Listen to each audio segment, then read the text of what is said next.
Terceira pessoa da Trindade. O Pai planeja, o Filho executa, Espírito Santo aplica.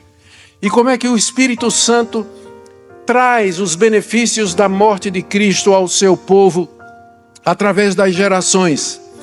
Agindo através da palavra desse povo. São os meios. Aqui a gente aprende que Deus não somente escolheu e predestinou pessoas, mas Ele também determinou os meios pelos quais Ele haveria de chamar essas pessoas. E o meio é a pregação do Evangelho. Não tem outro caminho. Alô. Irmãos, é muita alegria para mim estar aqui. E eu queria dizer para vocês que eu me sinto muito à vontade no meio batista. Eu vou explicar por quê. Eu fui criado naturalmente numa igreja presbiteriana e segui todos aqueles rituais que temos na igreja presbiteriana. Quando menino, fui batizado, cresci, fiz profissão de fé e me desviei. Então fui para o mundo, passei muito tempo longe de Deus. Quando Deus me chamou, eu fui para uma igreja batista e mergulhei. Então fui durante 2 anos mais ou menos, servi com os irmãos batistas, até que eu quis ir para o interior de Pernambuco, em viagem missionária, ser um missionário lá dentro, e a igreja batista não tinha condições. O meu antigo pastor presbiteriano me chamou e eu me desviei, voltei para a igreja presbiteriana. Então eu fui batista, e dizem que uma vez batista sempre, né? Então e outra coisa, eu tenho uma grande vantagem: se a forma de batismo salva, eu estou garantido. Eu estou garantido. Então eu estou muito à vontade aqui entre os irmãos, muito tranquilo. Brincadeiras à parte, vamos agora para a carta de Paulo aos Efésios. Hoje pela manhã eu vou falar sobre o plano da redenção, Efésios capítulo 1. Depois no segundo culto, a graça de Deus, Efésios 2. E no culto das 6 horas, plenitude do Espírito, Efésios capítulo 5. Então vamos começar com o plano de Deus para a redenção do seu povo. Efésios capítulo 1, vamos do verso 3 até o verso 14. Bendito seja o Deus e Pai de nosso Senhor Jesus Cristo, que nos abençoou com todas as bênçãos espirituais nas regiões celestiais em Cristo. Antes da fundação do mundo, Deus nos escolheu nele, para sermos santos e irrepreensíveis diante dele. E em amor nos predestinou para Ele, para sermos adotados como seus filhos, por meio de Jesus Cristo, segundo o propósito da sua vontade, para louvor da glória da sua graça, que Ele nos concedeu gratuitamente no amado. Nele, no amado, temos a redenção pelo seu sangue, a remissão dos pecados, segundo a riqueza da sua graça, que Deus derramou abundantemente sobre nós em toda sabedoria e entendimento. Ele nos revelou o mistério da sua vontade, segundo o seu propósito que Ele apresentou em Cristo, de fazer convergir nele, na dispensação da plenitude dos tempos, todas as coisas, tanto as do céu como as da terra. Em Cristo fomos também feitos herança, predestinados segundo o propósito daquele que faz todas as coisas conforme o conselho da sua vontade, a fim de sermos para louvor da sua glória, nós os que de antemão esperamos em Cristo. Nele também vocês, depois que ouviram a palavra da verdade, o evangelho da salvação, tendo nele também crido, receberam o selo do Espírito Santo da promessa. O Espírito é o penhor da nossa herança até o resgate da sua propriedade em louvor da sua glória. Queridos, eu estou usando a Nova Almeida atualizada, que na minha opinião é a melhor versão em português disponível hoje, para que você possa acompanhar. Deus, nós estamos diante da Tua Palavra e nós queremos compreendê-la.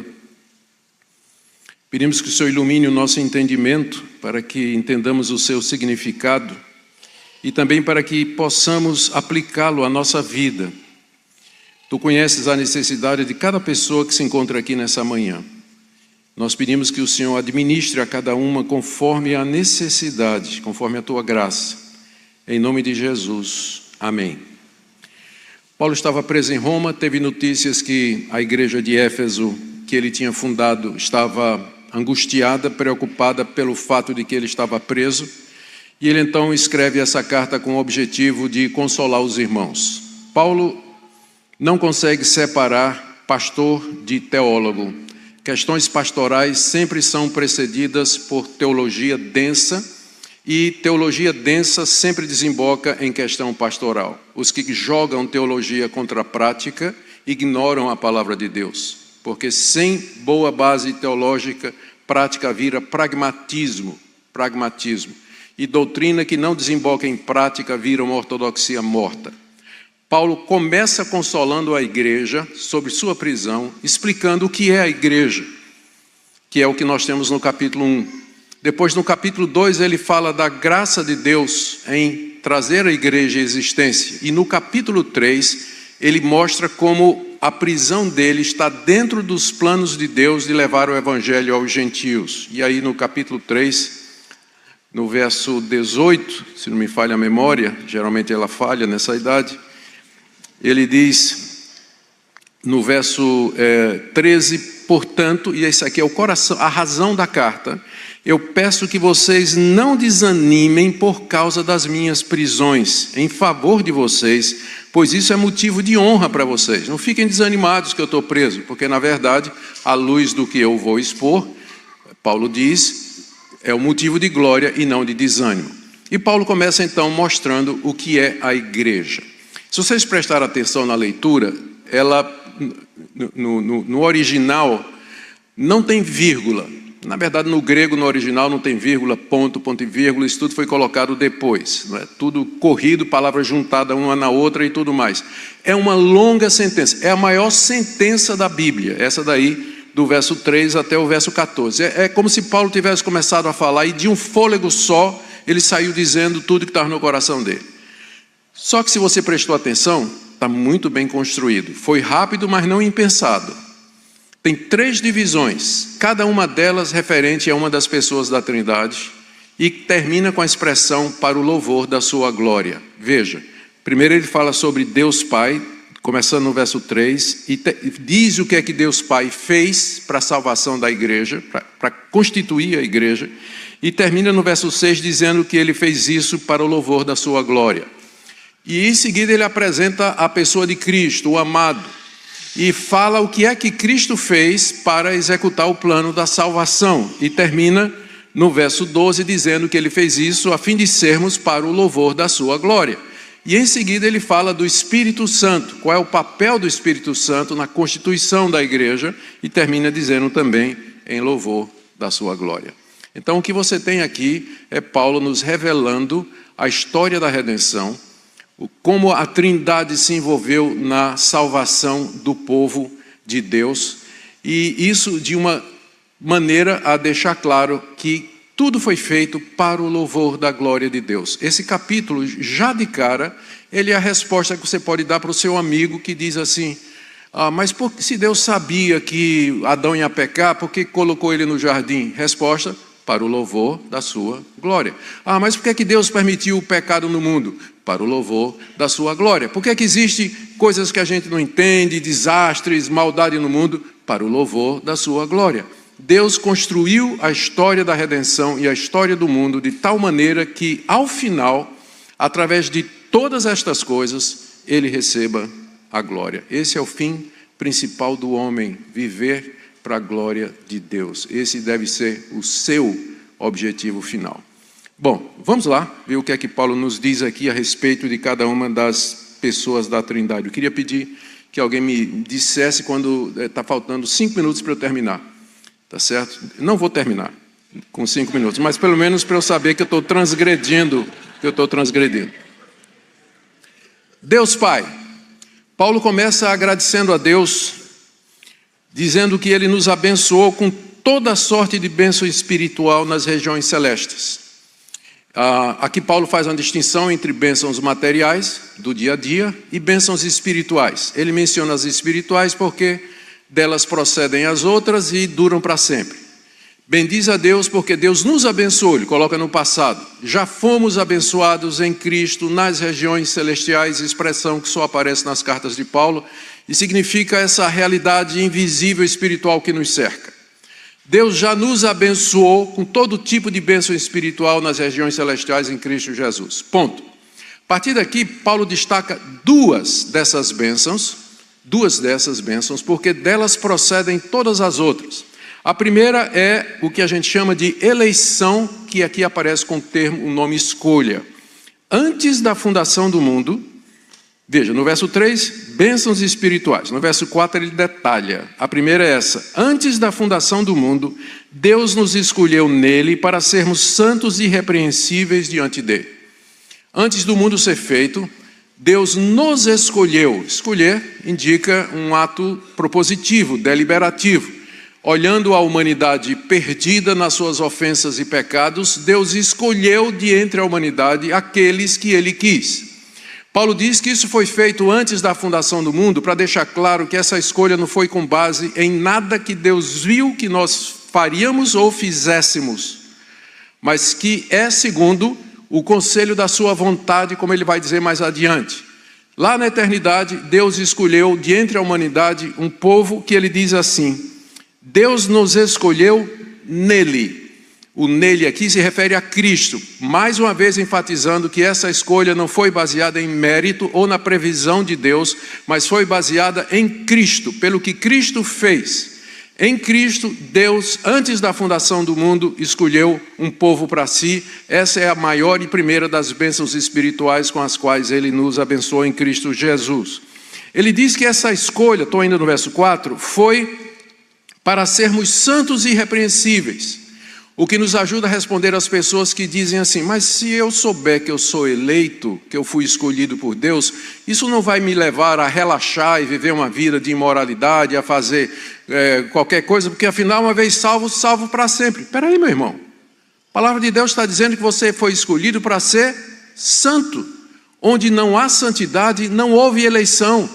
Como é que você sabe que você é escolhido? Como é que você sabe que você é eleito? Primeira coisa, santidade de vida. Não é que você é perfeito, mas que você caminha, você vê na sua vida Deus agindo na santificação, mortificando o pecado, libertando você do pecado e guiando você no caminho da santidade.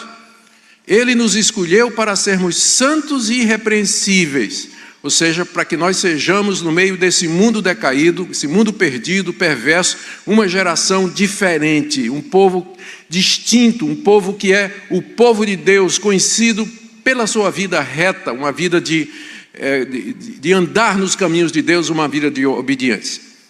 Deus nos escolheu, essa é a primeira das bênçãos mencionadas. Ele nos escolheu antes da fundação do mundo e em Cristo, para deixar claro que não foi com base em mérito que ele viu ou previu. E também, ele nos escolheu diante dele. Ele nos escolheu nele, para sermos santos e irrepreensíveis diante dele.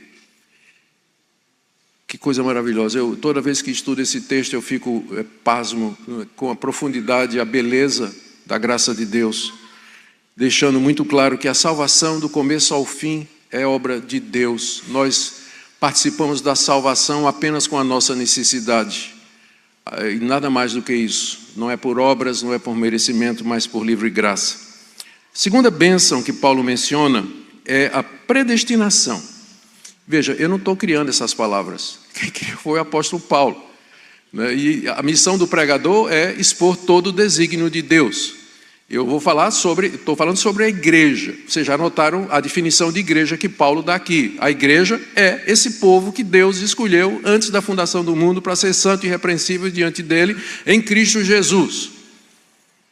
Então, segunda bênção que Paulo menciona é predestinação. No verso 5, ele diz: em amor nos predestinou para ele, para sermos adotados como seus filhos por meio de Jesus Cristo. Qual a diferença de eleição e predestinação? Eleição é o ato de Deus, é o ato gerador, pelo qual ele escolhe aqueles que ele quer, de entre a humanidade.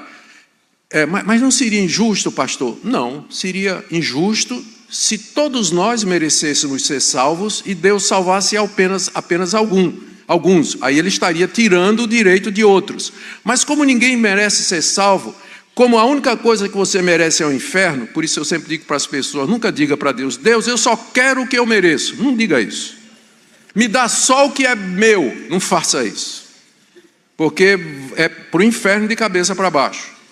Não. Nós não temos direito a nada, portanto, Deus não comete injustiça nenhuma quando Ele escolhe o que Ele quer, os que Ele quer e passa aos outros. Ele não está sendo injusto de maneira nenhuma. Mas qual é a diferença entre eleição e predestinação? A escolha é um ato, é o ato em si, e a predestinação, o nome já está dizendo, é o destino antecipado que Deus já deu a essas pessoas. Ele primeiro escolhe e predestina. E Deus predestina os escolhidos. Em que sentido? Primeiro, Paulo diz aqui que é um ato de amor. Incrível, né? Para tanta gente, quando a gente ouve essa palavra, o pessoal fica logo todo arrepiado. Deus é injusto, não pode, e o livre-arbítrio, não sei o quê. Paulo diz, mas é em amor. Foi um ato de amor, porque Deus poderia deixar a humanidade toda ir para o inferno e ainda assim seria justo. Ainda assim seria justo. Então, o fato de que Ele salvou muitos é amor. Em amor nos predestinou. Como eu disse, predestinar é dar um destino antecipado. Predestinou para quê? Olha só, a resposta simples. Nos predestinou para Ele. Ele não nos predestinou para sermos grandes, bem-sucedidos, famosos, prósperos, mas para sermos dele, fazermos parte do seu povo, da igreja.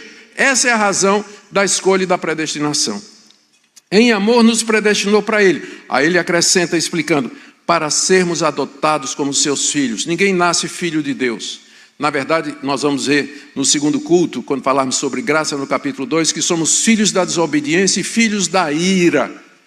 Mas Deus nos escolheu e nos predestinou para sermos adotados por Ele como seus filhos.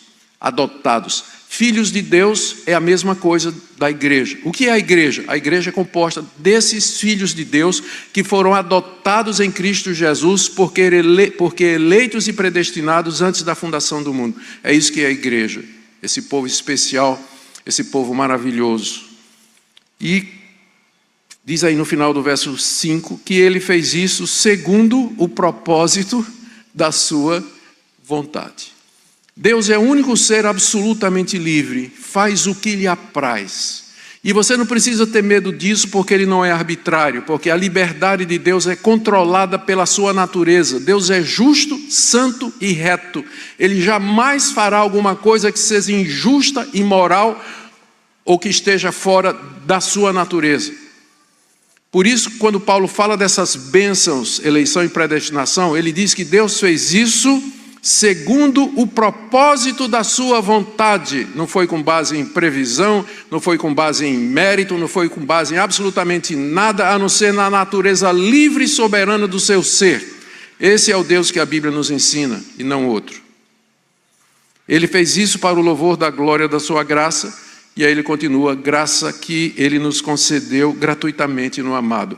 Eu vou falar mais sobre isso no segundo culto de graça, mas você já veja a redundância aqui, ó. Graça que Ele nos concedeu gratuitamente. Graça de grátis, mais ou menos, o que ele está dizendo assim. Ele faz isso para enfatizar que isso é graça, não é mérito. You don't deserve anything of this. É tudo dado graciosamente no amado. E aqui nós passamos da primeira pessoa da Trindade para a segunda. Primeira pessoa da Trindade, Deus Pai, o que é que Ele fez? Qual o papel dele? Ele planejou tudo. Lá na eternidade, Ele escolheu um povo, predestinou esse povo para ser seu, para a adoção de filhos, mediante Jesus Cristo, segundo o propósito da sua vontade, para o louvor da sua glória, que é o verso 6. Para o louvor da sua glória. Ele fez tudo isso para o louvor da sua glória. E no amado. O amado aqui é Cristo. Deus ama todos, está escrito, Deus amou o mundo, mas Ele ama seu Filho Jesus de uma maneira especial, por isso Ele é o amado do Pai, o que implica numa relação pai-filho eterna. Se você já ouviu aquela teoria de que Deus estava cansado, estava chateado, bored, não tinha o que fazer, então resolveu criar o ser humano para ter companhia e ter a vida dele fazer sentido, esqueça. Isso aí não tem nada na Bíblia disso. A Trindade é perfeita, Pai, Filho e Espírito Santo. Eles se amam, se comunicam, se falam, se completam. Deus é o único ser que é perfeito em si mesmo, totalmente feliz. Ele não precisa de nada fora dele para completar o seu ser e a sua felicidade. Portanto, quando ele faz as coisas, ele faz porque quer e não por qualquer necessidade interna ou externa. O Filho é o amado de Deus, é o amado do Pai. E aqui Paulo muda, de repente as câmeras saem das regiões celestiais, porque até agora o que a gente falou, regiões celestiais. E agora a câmera desce e aponta para a terra. E lá no meio está uma cruz, onde pendurado está um homem, o Filho de Deus, que veio executar o que o Pai planejou. O Pai planejou e o Filho executa. Veja como muda o cenário. O amado, final do verso 6.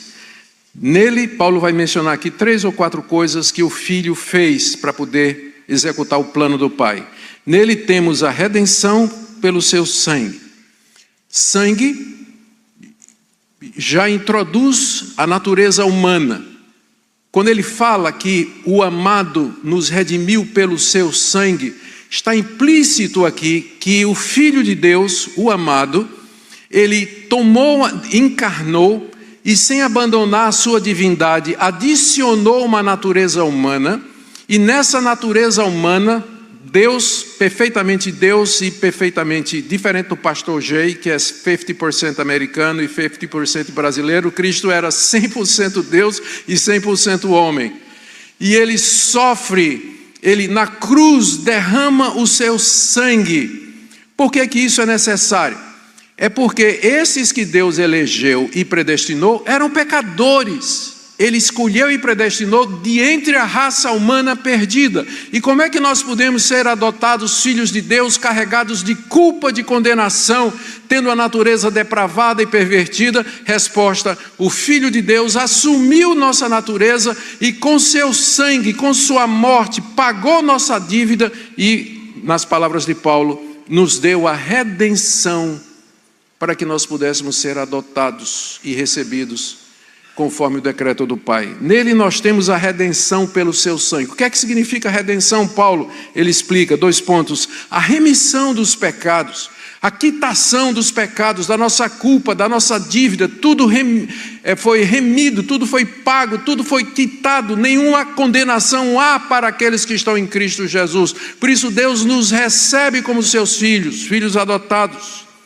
Isso é segundo, diz Paulo no final do verso 7, segundo a riqueza da sua graça. Ele não é só gracioso, ele é rico na sua graça. Eu estou vendo agora pela primeira vez, tem um relógio contando aqui. Alguém me diga quando é que eu tenho que parar. Está em 11h05, e quando chegar em quanto, pastor? Quando chegar em? Tem mais uns 15 minutos. Meu pai, não vai dar não, mas vamos lá. O que é que Deus Filho fez? Redimiu, remiu pelo seu sangue e nos revelou, verso 9, o mistério da sua vontade. Na Bíblia, todo mistério é mistério revelado. A Bíblia não é uma religião esotérica, onde uns poucos privilegiados têm acesso a mistérios que são revelados por visões, sonhos e revelações. Todo mistério é mistério revelado. Cristo veio nos revelar o mistério da vontade de Deus. No Antigo Testamento isso não estava claro. Com a vinda de Cristo ficou muito claro. Qual é o propósito de Deus com tudo isso? Está aqui no verso 9. Ele nos revelou o mistério da sua vontade que Ele propôs em Cristo, verso 10, de fazer convergir em Cristo na plenitude dos tempos todas as coisas, tanto no céu como na terra. Cristo como o ápex, o clímax do plano de Deus. O plano de Deus era trazer tudo debaixo do seu Filho, todo esse povo que Ele elegeu, todo esse povo que Ele amou, toda a criação que está apartada de Deus por conta da maldição do pecado de Adão. O plano de Deus era fazer convergir em Cristo, e essa convergência aconteceu há 2000 anos atrás, na plenitude dos tempos, lá no Monte do Calvário, quando o Filho de Deus rasgou a parede de separação, destruiu a parede de separação e nos trouxe para o Pai, fazendo tudo convergir na pessoa de Cristo Jesus. E No verso 11, em Cristo, Paulo continua a elaborar o que é que Deus Filho fez. Em Cristo nós fomos feitos herança. Fomos redimidos pelo sangue de Cristo, nossos pecados foram quitados, temos agora o pleno conhecimento da vontade de Deus. O crente não é alguém que, não sei o que vai acontecer amanhã. Para nós a história não é cíclica, como os gregos pensavam, nem vivendo de alternância, como Hegel dizia, mas para nós a história tem começo, meio e fim. A minha vida tem um propósito, eu sei o que é que eu estou fazendo nesse mundo, porque Deus nos revelou o mistério da sua vontade em Cristo Jesus. O cristão, ele sabe onde ele está. Ele não vive com medo do acaso, da sorte ou de qualquer outra coisa, porque ele sabe que tem um Deus controlando a história e que na plenitude dos tempos fez acontecer aquele ato definitivo de redenção do seu povo, que é a morte do seu Filho Jesus. E aí nos fez a sua herança. Traduzindo, o pai e o filho na eternidade, conversando a respeito do que fariam para a redenção. O pai diz: eu quero um povo para o meu nome, para o louvor da minha glória santa e irrepreensível, mas eles são pecadores. O filho diz: eu irei e eu os resgatarei com o meu sangue. E o pai diz: e em troca eu te darei esse povo como tua herança. Sabe qual é o salário de Cristo pelo que ele fez?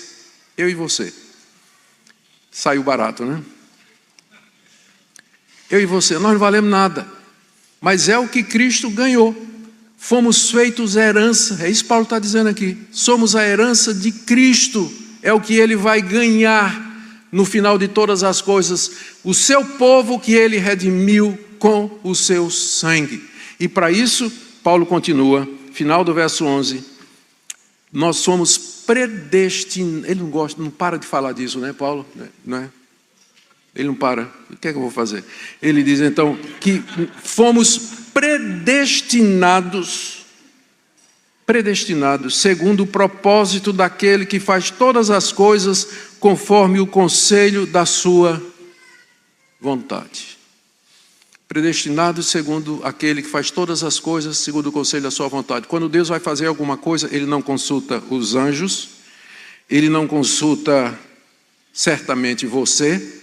Ele consulta uma coisa só, o conselho da sua própria vontade. Eu quero fazer isso.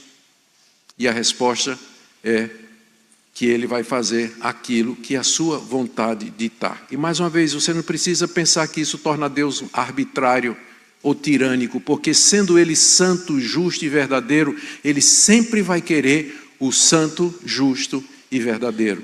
Sendo ele amor e misericórdia, ele sempre vai agir dessa forma. Esse é o nosso Deus, que faz todas as coisas segundo o conselho da sua vontade. E ele termina dizendo no verso 12, a fim de sermos para louvor da sua glória. O Pai planejou, o Filho executou, tudo isso segundo a soberana vontade de Deus para o louvor da sua glória. Agora tem um problema. Como é que isso chega a mim, que estou morando em Orlando, em 2025, quando a convergência aconteceu há 2000 anos atrás, lá na Palestina, no alto do Monte da Caveira? Como é que isso me alcança? E é aqui que entra quem? Espírito Santo de Deus. Terceira pessoa da Trindade. O Pai planeja, o Filho executa, Espírito Santo aplica. E como é que o Espírito Santo traz os benefícios da morte de Cristo ao seu povo através das gerações, agindo através da palavra desse povo? São os meios. Aqui a gente aprende que Deus não somente escolheu e predestinou pessoas, mas ele também determinou os meios pelos quais ele haveria de chamar essas pessoas, e o meio é a pregação do Evangelho. Não tem outro caminho. E aqui você já tem a resposta para a questão que as pessoas levantam. Se Deus já escolheu e predestinou, para que pregar? A resposta é que é pela pregação que Deus vai chamar as pessoas. É pela pregação que Deus vai reunir o seu povo. Veja como Paulo diz aqui, no verso 12, a fim de sermos para louvor de sua glória. Nós os que de antemão esperamos em Cristo, está falando dos judeus, Paulo era judeu. Nós já esperávamos a chegada de Cristo de antemão, em quem vós, os efésios, eram gentios, não tinham essa esperança, mas tanto os judeus quanto os gentios eles são chamados da seguinte maneira: nele, Cristo, também vocês estão. Olha o processo. Depois que vocês ouviram a palavra da verdade, o evangelho da salvação, tendo crido, receberam o selo do Espírito Santo da promessa. É assim que Deus chama os seus eleitos, é assim que Deus constitui a igreja. O que é a igreja? É aquele povo que Deus amou e predestinou, por quem Cristo morreu, deu seu sangue, e que o Espírito Santo chama pela palavra. E o processo é esse: pregamos a palavra, as pessoas ouvem o evangelho, pela ação do Espírito Santo elas são iluminadas, elas creem nessa palavra e elas são seladas com o Espírito Santo. Deus coloca o seu selo naquela pessoa, a obra completa. Depois que vocês ouviram, creram, receberam o selo do Espírito Santo da promessa. Não é uma segunda bênção, mas é a primeira mesmo. Quando você ouve e você crê, você é selado com o Espírito da promessa. Por que é chamado de Espírito da promessa? Porque já tinha sido prometido o envio do Espírito Santo lá no Antigo Testamento. Isaías, Ezequiel, Joel, especialmente Joel 2:28. Creu, selado com o Espírito Santo da promessa. E aqui Paulo fala duas coisas a respeito do Espírito, como é que ele funciona. Primeiro, como selo que garante a nossa salvação, ou seja, ele sela o nosso coração de tal maneira que aquilo que eu criei, que é o Evangelho, a palavra da verdade, eu nunca vou descrer. Você acredita realmente na perda da salvação, depois de você ler esse capítulo, e perceber que a salvação do começo ao fim é obra do Deus triuno, todo-poderoso, em que as três pessoas estão envolvidas? Deus planejou, o Filho executou e o Espírito Santo selou. Quem nos separará do amor desse Deus? Ou do poder desse Deus? Fomos selados com o Espírito Santo. Isso aqui é a garantia da nossa salvação. 14. O Espírito é o penhor da nossa herança. Penhor todo. Eu espero que vocês não saibam o que é penhor. Penhor é quando você está liso, mas tem aquele relógio de ouro que seu pai lhe deu. Você chega na loja de penhor, entrega o relógio, pega $500, deixou lá o relógio em penhor, está penhorado como garantia de que você vai resgatar aquele valor aí, não é isso? O Espírito Santo é a garantia que Deus nos dá de que Ele vai cumprir o que Ele prometeu, de que Ele vai terminar a obra da salvação, que a igreja vai ser uma igreja gloriosa, amém? E hoje, em que sentido ele funciona como uma garantia? Porque hoje eu já experimento a comunhão dos santos, eu já experimento santidade, alegria, amor, mas isso é apenas um penhor, porque o melhor está para vir. Quando Cristo vier em glória. E ele fez tudo isso para o quê? Final do verso 14, até o resgate da sua propriedade. Quando Cristo vier nos resgatar, a propriedade que é dele, que ele já comprou. E ele fez tudo isso em louvor da sua glória. 53 segundos. Para o louvor da sua glória. Eu termino. Primeiro, nunca diga que eleição, predestinação, salvação dos eleitos, perseverança dos santos, isso é coisa de invenção dos homens. Você viu claramente que não é. O que você pode dizer é o seguinte: eu sei que está na Bíblia, eu apenas não entendo. Eu peço que Deus me ilumine para que eu possa compreender essas verdades. Segunda coisa, ainda bem que a nossa salvação não depende de você ter uma compreensão minuciosa e detalhada do processo de salvação. Se você crê no Senhor Jesus de todo o seu coração, você será salvo, ainda que você não entenda o processo pelo qual Deus fez isso. Mas eu vou dizer, se você entender, sua vida como crente vai ser muito melhor. Eu, por exemplo, eu não sei de uma doutrina que mais me humilha do que a doutrina da eleição e da predestinação. Deus, porque esse miserável pecador, porque eu tenho amigos de infância, gente muito melhor do que eu, mais sincera, mais honesta, mais verdadeira, bondosa do que eu fui um bandido, porque eu não conheço uma doutrina que humilhe mais do que essa, eu não conheço uma doutrina que dá mais âmbito. Sabe por que esses irmãos vão para o Amazonas, conscientes ou não? Porque eles sabem que Deus tem um povo na Amazônia. Senão não adiantaria ir, porque ninguém se converteria. Ninguém se converteria. Então, se tem uma doutrina que anima missões, é saber disso, que Deus tem um povo e que pelo Espírito Santo Ele vai chamar esse povo e que eles virão e que serão selados e constituirão a igreja de Cristo Jesus. Amém? Deus abençoe os irmãos. Amém. Glória a Deus. No segundo culto, nós vamos falar da graça de Deus, que é o que está por detrás de toda essa ação maravilhosa. Obrigado, Senhor, pela Tua palavra. Humilha o nosso coração e enche de alegria e gozo. Se alguém tem dúvidas, se alguém pergunta, Senhor, eu faço parte da Tua igreja, Senhor, que o Senhor esclareça nessa manhã. Que o Senhor nos ajude a ver que a santidade é o sinal claro da eleição. Baixe nossos conteúdos gratuitamente. Acesse o canal pelo link na descrição.